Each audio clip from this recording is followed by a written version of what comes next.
Morning to all of you. Class 8th, subject Social Science, Chapter 7, Civilizing the Native, Educating the Nation. तो dear students, आज ये जो हम chapter पढ़ने जा रहे हैं तो उसमें फर्स्ट पॉइंट है how the British so education. अंग्रेज़ शिक्षा को किस तरह देखते थे। तो सेकंड पॉइंट है द ट्रेडिशन ऑफ ओरिएंटेशन, राज्यवाद की परंपरा। तो in the earliest chapter you have seen how British rule affected rajas and nawabs, peasants and tribals. पहले के अध्याय में आप देख चुके हैं कि ब्रिटिश शासन के कारण यहाँ के राजाओं और नवाबों, किसानों और आदिवासियों पर किस किस तरह के प्रभाव पड़े थे। In this chapter, we will try and understand that implications it had for the lives of students.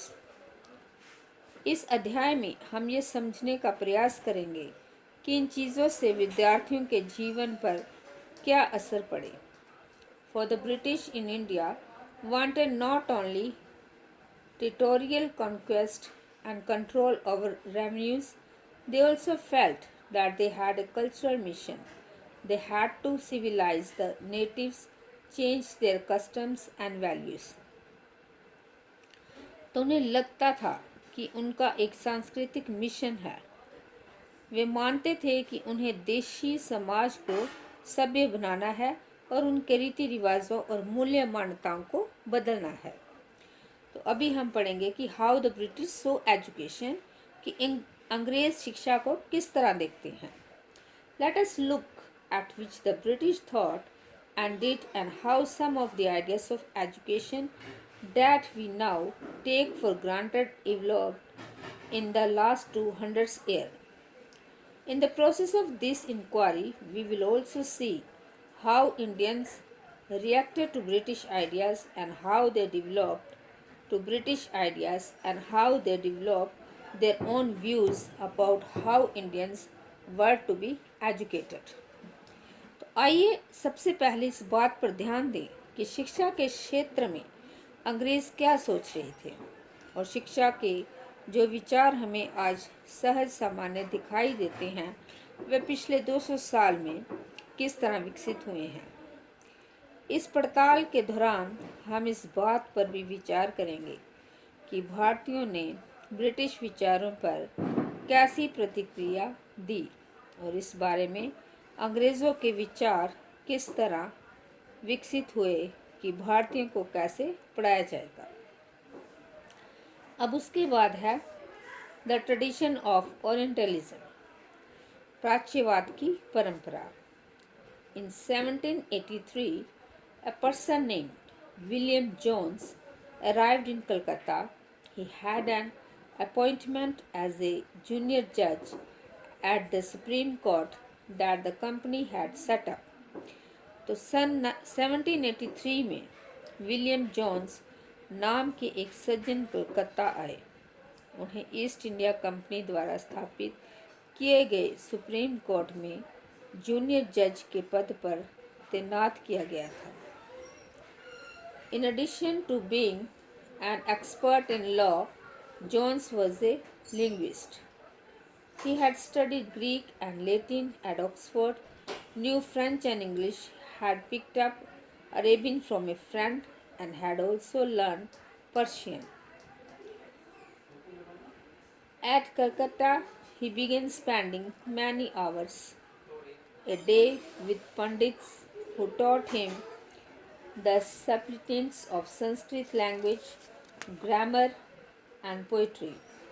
Soon he was studying ancient Indian texts on law, philosophy, religions, politics, morality, arithmetic, medicine and the other sciences. तो जैसे मैंने आपको बताया है कि सन 1783 में William Jones नाम के एक सज्जन कलकत्ता आए। उन्हें ईस्ट इंडियन कंपनी द्वारा स्थापित किए गए सुप्रीम कोर्ट में जूनियर जज के पद पर तैनात किया गया था। कानून का माहिर होने के साथ साथ जोन्स एक भाषाविद भी थे। उन्होंने ऑक्सफोर्ड्स में ग्रीक और लैटिन का अध्ययन किया था। वे फ्रेंच और अंग्रेज़ी जानते थे और अपने एक दोस्त से अरबी सीखने के अलावा फ़ारसी भी सीख चुके थे। कलकत्ता में आने के बाद वह रोज़ाना घंटों संस्कृत विद्वानों के साथ बैठकर उनसे संस्कृत की बारीकियाँ, उसकी व्याकरण और संस्कृत काव्य का अध्ययन करने लगे थे। कुछ ही समय में उन्होंने कानून, दर्शन, धर्म, राजनीति, नैतिकता, चिकित्सा ज्ञान और अन्य विज्ञानों की प्राचीन भारतीय पुस्तकों का अध्ययन शुरू कर दिया था। Jones discovered that the interests were shared by many British officials living in Calcutta at the time. Jones ने पाया कि उस समय कलकत्ता में तैनात बहुत सारे अंग्रेज अफसर भी उनके जैसी दिलचस्पियां रखते थे। Englishmen like Henry Thomas, Colebrook and Nathaniel Alhad was also busy describing the ancient Indian heritage.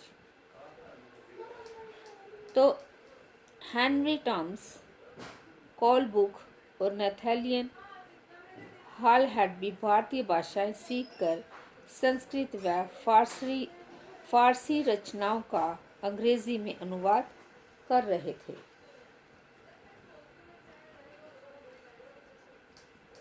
Together with them, Jones set up the Aesthetic Society of Bengal and started a journal called Aesthetic Researches.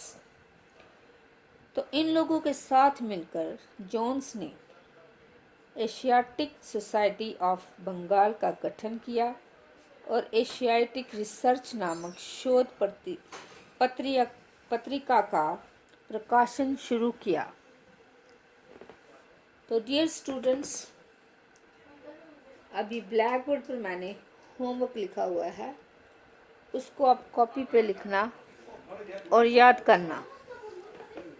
तो आपका question है, name the different languages that William James study. तो आपको बताना है अलग अलग language जो विलियम जोन्स ने पढ़ी थी। तो उनकी जो लैंग्वेज है उसका आंसर है Greek, Latin, English, French, Arabic and Persian. तो ये आपको याद रखना है कि उसने कौन कौन सी लैंग्वेज पढ़ी थी। तो इसको आप अपनी कॉपी पे भी लिख सकते हैं। Thank you and have a nice day.